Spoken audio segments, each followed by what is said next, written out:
And welcome everybody back to Let's Play Metroid Prime 2 Echoes. I'm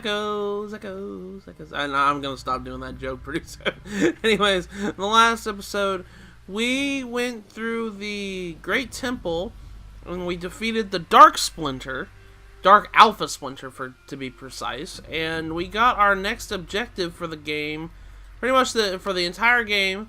We are going to be helping the Luminoth species fight the Ing War by getting the planetary energy control energy back to each of the temples. We arrived here at the first temple area called Agon Wastes, which is kind of like our first actual level. Here in the save room, if you come all the way over here and then kind of go against the sand stream, you know, just kind of roll on against the sand stream. I know you could do this later, but I always do it out of the way because I just like exploring. You can actually scan something here. These are for the logbook. These are called blue root trees. And I do believe there's only like a couple of these in the game. You can always come back to the save room later if you don't get it. But, yeah, they're in the back of the save room of Agon Wastes here. And as you guys can see, there's a missile expansion right there I can't get just yet. So, we'll have to go out this way. And there's a bunch of sand bats flying out that way. But we are going to go head over to the temple in Agon Wastes. So, we need to go up a certain path. And there's going to be multiple branchway paths. We have to climb up to the upper platform up there in order to get over where we're going. And there's a sand digger. So let's go ahead. He's going to spit his crap at us. He's going to be like, spit my crap.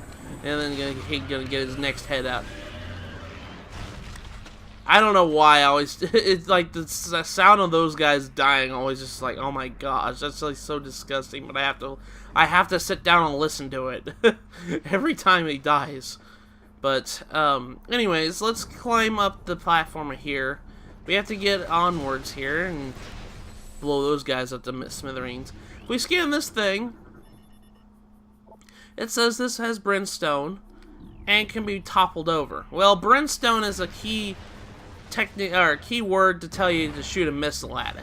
So if you see brimstone as stuff that says that's scannable, that means to shoot a missile at it. There is also lore right here, but we can't read it just yet because, well, we aren't bilingual enough to to get it. And there's another one of these that are brimstone, so let's go ahead and shoot it down. Now these things up here, you probably saw these guys when we first came here. These things right here, these like little symbols right here, these are modified for a lens of a solar ray. We will not be able to mess with those until pretty much very late game, so don't even worry about it right now. Just think of it as scenery, but just remember it exists, because we're going to be coming back later in the game, and we're going to be actually using that. But let's go ahead and blow these things up. Right around the corner, now we're going to jump across on these platforms here, so that we're basically on top of where that lore entry was that we can't scan just yet. And there's a single sandbat just flying around. I can't hit him for crap. So we're gonna actually kind of go underneath the structure I was talking about, the one that we need for later. And I'm gonna kill these sandbats because, well, they're gonna get in my way. But we want to come out through this door. This door is the way that we need to go. And as you guys can see, we need to go through Morph Ball here. Keep in mind, for right now, this looks like there's more to it than just seem. Just remember it's there. We're actually going to be coming back later in this episode for that. So don't worry about it for right now. But as soon as you walk into this room right here, you'll notice some familiar faces from the Metroid series. This is our introduction to space pirates.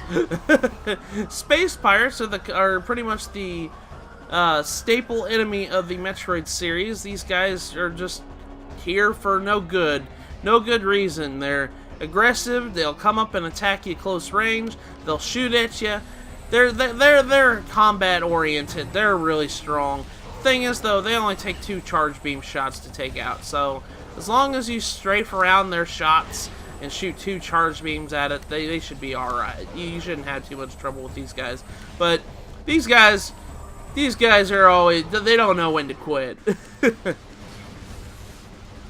Alright, so now we need to start jumping up this way here. And actually, there is a, I think if I come into this room right here, is it this room? No, it's, I'll come back to this room. There's more to it than I want to. There's also a new enemy here, so let's go ahead and scan these guys here. This is a Brizgy. These guys take 2 missile shots. When they get shot once, they'll start spewing out acid. Don't get close to them whenever they're spewing out acid, but they take 2 missile shots to kill. So let's go ahead and kill these guys here. There's another one of these doors here that we can't access just yet because we're not bilingual enough. That's going to be a common thing in this game, where it's going to be blocked by color-coded doors like this. For right now, this seems like there's a lot of like orange-colored Luminoth stuff right there, and we won't be able to get that until we get that translator just yet. We're going to be getting it here soon, so don't you worry. I'm going to break these open. Hope I didn't get a missile shot. I only have 2 missiles left, but we need a missile to open up this door. As soon as you walk in here, there is another area that we need to go to. These have brand new enemies in here. Be sure to grab these from a distance, because if you walk any further, these guys will activate. These are shriek bats. These are common enemies in the Metroid series. They come around and they start swooping down out of nowhere at you. But for right now, I do believe, if I remember correctly, yeah, we have to come back through here. We actually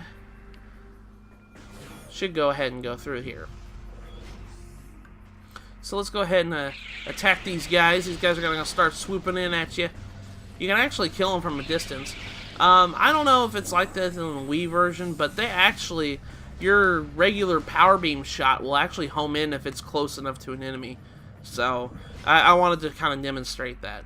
But, as you guys can see, this is the Agon Temple. This is the area where, giant temple where the Luminoth built for the temple here. So, the planetary control system should be around here somewhere. But as soon as you walk in here, the door's gonna lock. And we're greeted by a boss enemy. Let's go ahead and scan him. Scan him really quick, because I swear to you, this guy goes away really fast. This is an Alpha Sand Digger, just like the Alpha Splinter that we just took out last episode. These are pretty much just a bigger version of the of the regular Sand Digger. If you shoot at him once, I'll show you. Yeah, see? Shoot at him once, something happens and he gets corrupted by darkness. So you want to scan him right immediately, otherwise you miss your chance at scanning the Alpha Sand Digger. But as soon as he's corrupted, he turns into something else.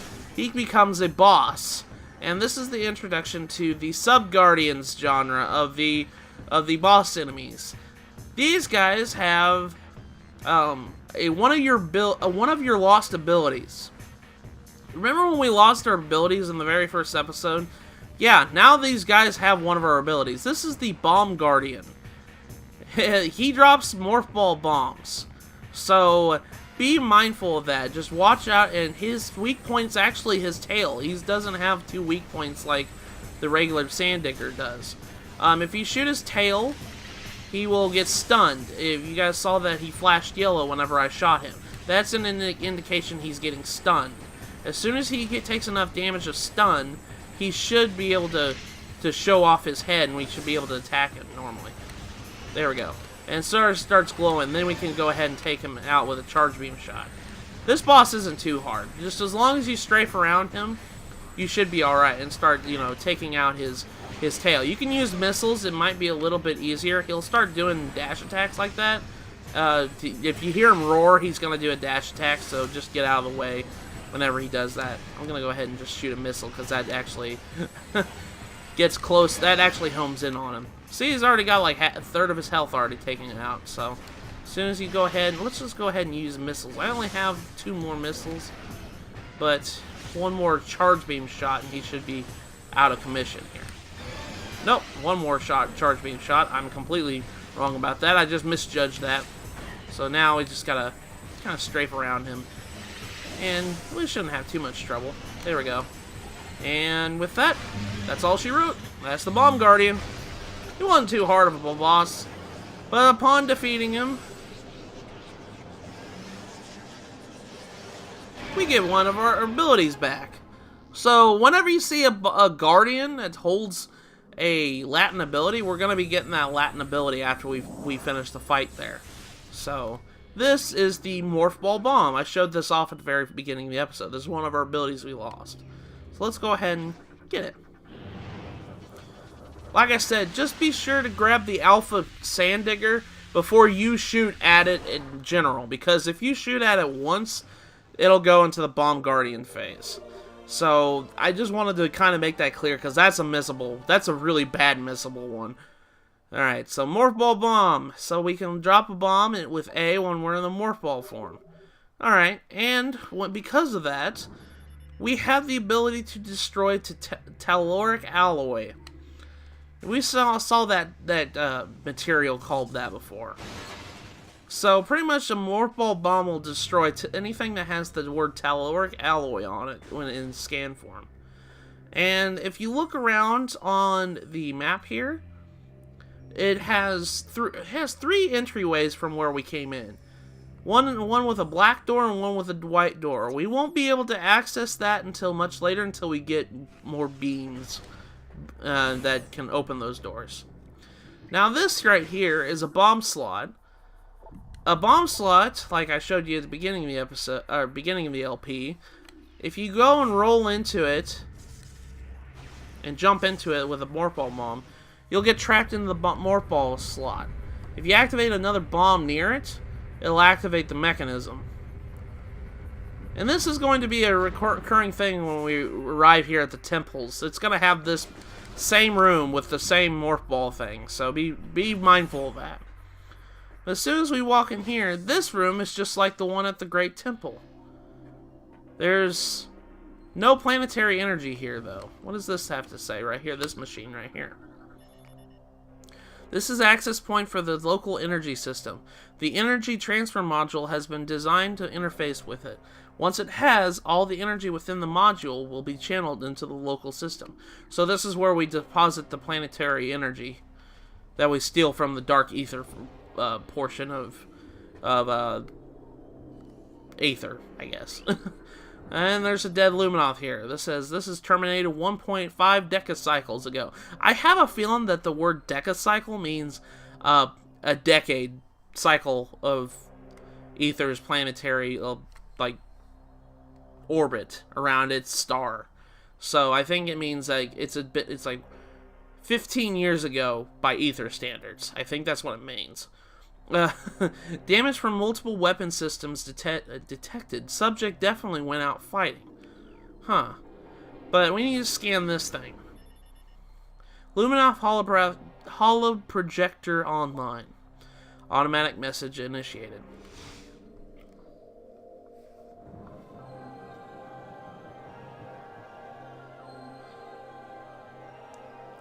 He left us a voicemail. Welcome. I am Aisha, Sentinel of Agon Temple. This message survives my death as guidance for one who would fight the Ing.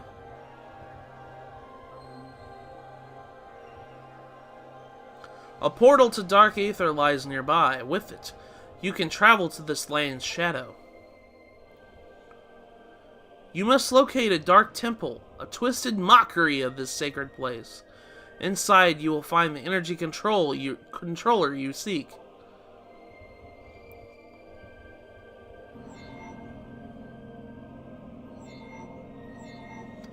The temple door is held fast by 3 locks. The keys for the locks are hidden throughout the dark land. Your search will be difficult. Even the very air of Dark Aether is dangerous and can cripple the strongest of warriors.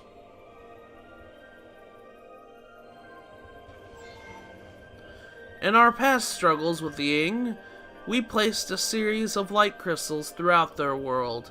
They remain today. These crystals create safe areas that will protect you from the harmful atmosphere of the Dark World.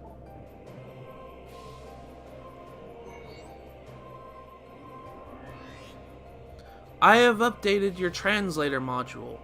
You can access devices and doors coded with the Amber holograms. More lands are now open to explore.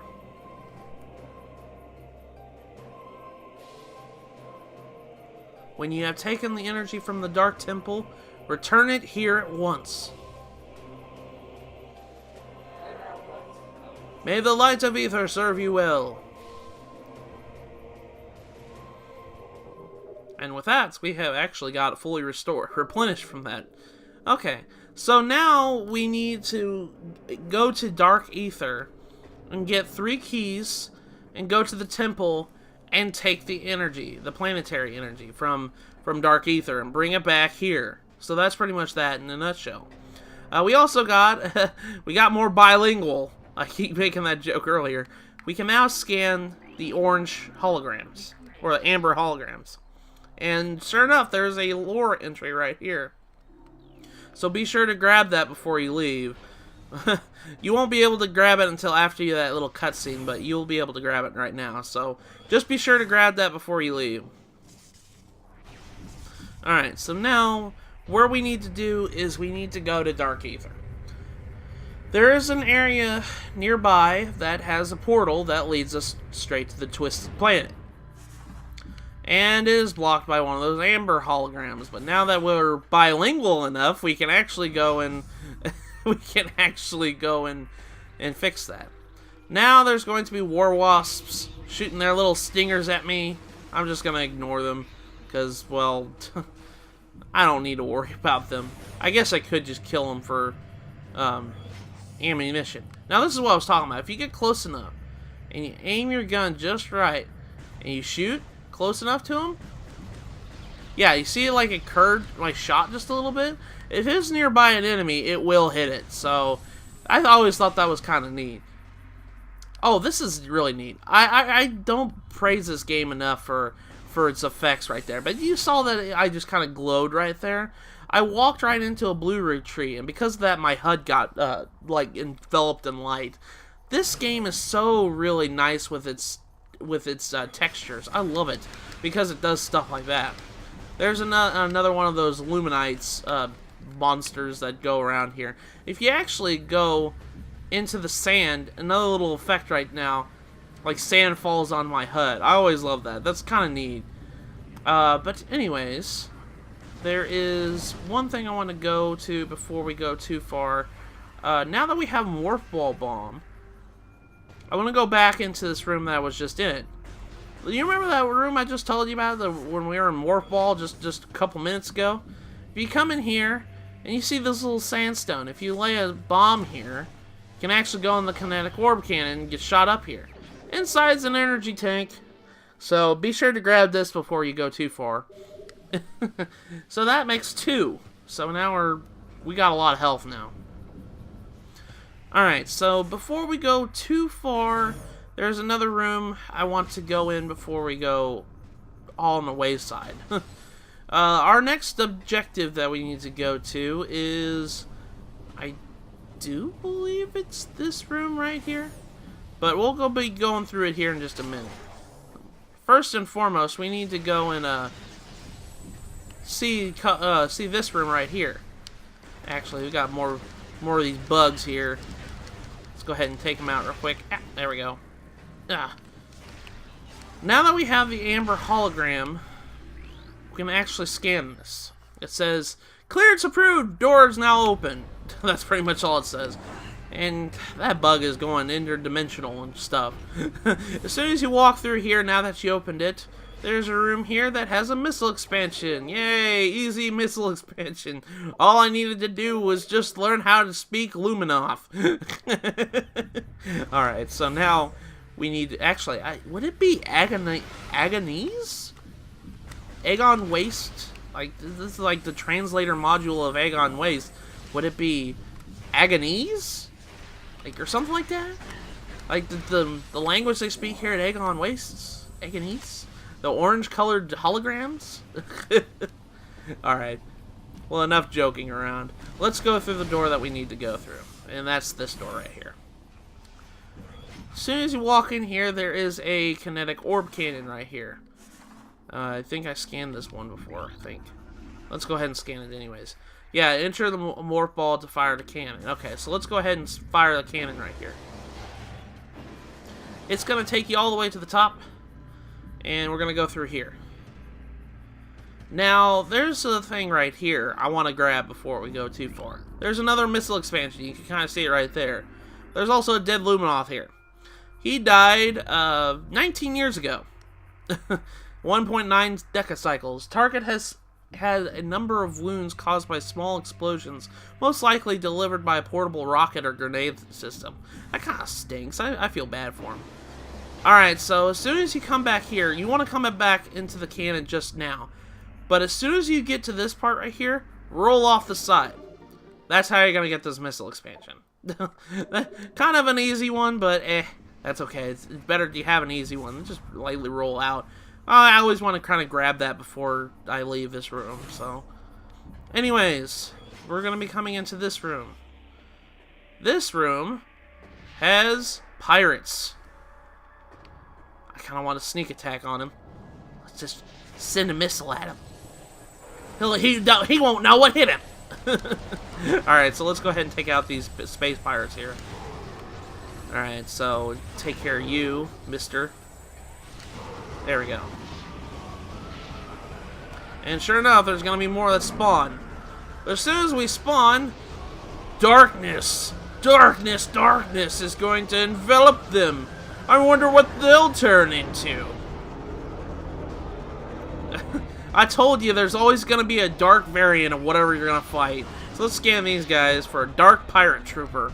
These guys are just a little bit more stronger than the regular pirate troopers, and it shows. I'm taking a heavy beating. They take, I think, at least 3 charge shots. No, 4. I think 4. Yeah, 4 charge shots, and then they'll go down. So be careful around these guys. These guys are a little bit more tougher, and they're a little bit more aggressive. So be mindful of that whenever you do that. I'm going to go... Nope, I killed him. So there we go. Alright, well, now that we've cleared out that room, we can actually go use that bomb slot over there. But before we do anything, there's lore right here. So let's go ahead and scan this.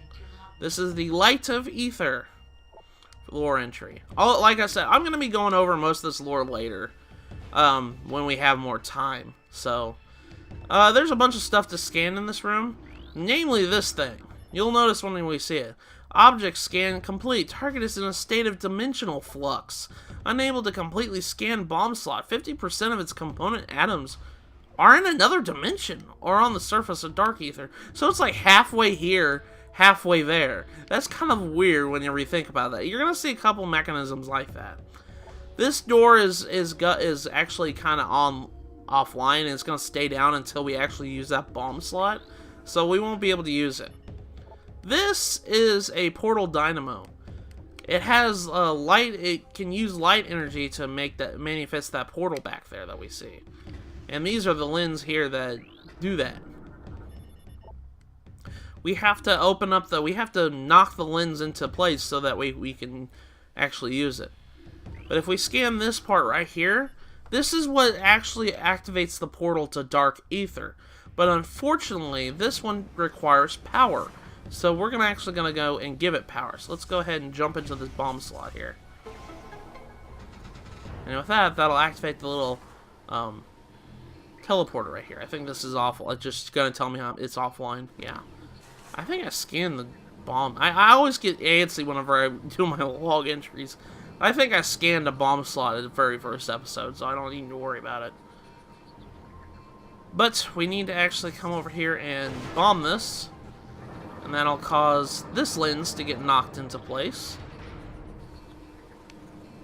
And let's go ahead and get over here. And there's going to be Mr. War Wasps. I don't know who woke you guys up, but I sure didn't. Alright, so now there's another one of those that we need to go through. Let's go ahead and go through it.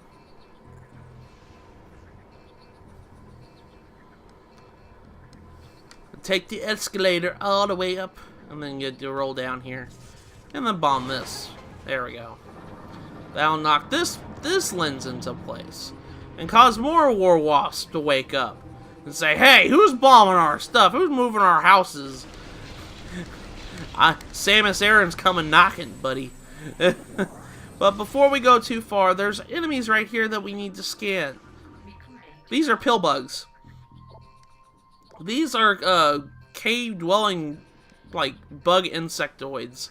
But the only way you can kill them is with the morph ball bomb. They're indestructible to everything else but the morph ball bomb. So what you need to do is lay a morph ball bomb right when he's coming down, and then get on top of him and start laying down the bombs and killing him that way. Yeah, just be careful, don't get too far, otherwise he's gonna, you know, hit you. Gonna hit you. Alright, so let's go ahead and kill this pill bug. There we go. Alright, and sure enough, there we go. This lens is knocked into place, and I'm gonna probably disturb more of these war wasps, but with all three lenses in place, now the light's gonna come over, and it's gonna activate this machine. So it can activate the portal that we need to go through.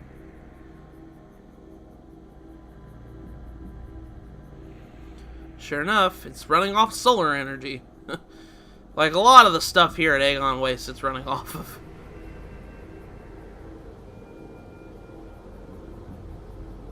And there we go. Now we can activate that portal. So, let's go ahead and go and do just that. If you come over here and you scan the little button that's on the portal, you're going to be seeing a lot of portals like this, and you have to scan right here. The console has used the energy to open a portal to Dark Ether currently online. There we go. As soon as you get out of it, the portal itself will open. And just like before, we're gonna have to walk right through, like we did that one time when we ran into our twin. But Samus ain't no afraid of no dark. And we're gonna get transported from one dimension to the other. Learn to jump dimensions with Samus Aran. There we go. We transported to the dark twin of this planet.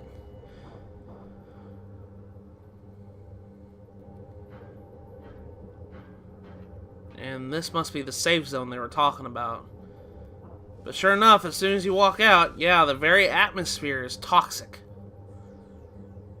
So be careful. This is going to be probably one of the reasons why a lot of people deem this game very hard. The very air of Dark Ether is toxic. So, you do not want to stay into it very long. But as soon as we land right here, there are blade pods right here.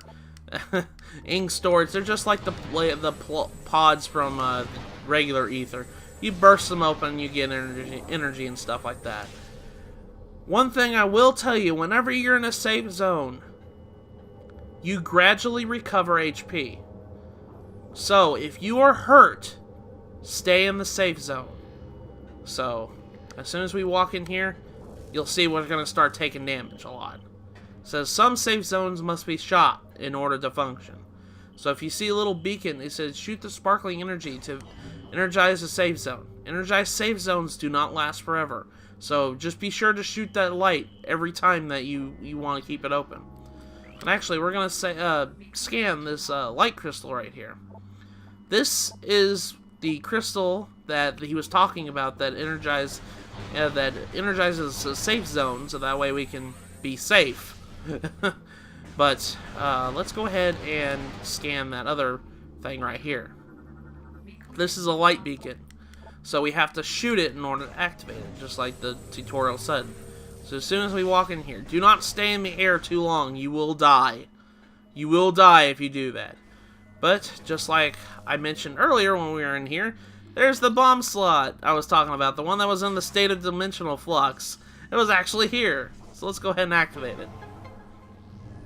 But as soon as we open the door here, the door on regular ether opens up too. So that's the trans-dimensional activity can detect it. So that's a little tidbit right there that you should take care of. I didn't think I ever scanned a regular door. Wow, I didn't even think to do that. But let's keep going through here. Alright, so now we got a new enemy right here. As soon as he pops his little head. Scan this guy. These are the regular foot soldiers of the army. These are Inglets.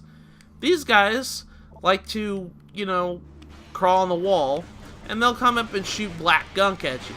They only take a couple shots to kill. So be careful, just be careful of that. As soon as you see the safe zone flashing like that, be sure to go and activate the beacon again. I'm gonna get in this safe zone. And yeah, the Inglets are gonna go over and spit their crap at me.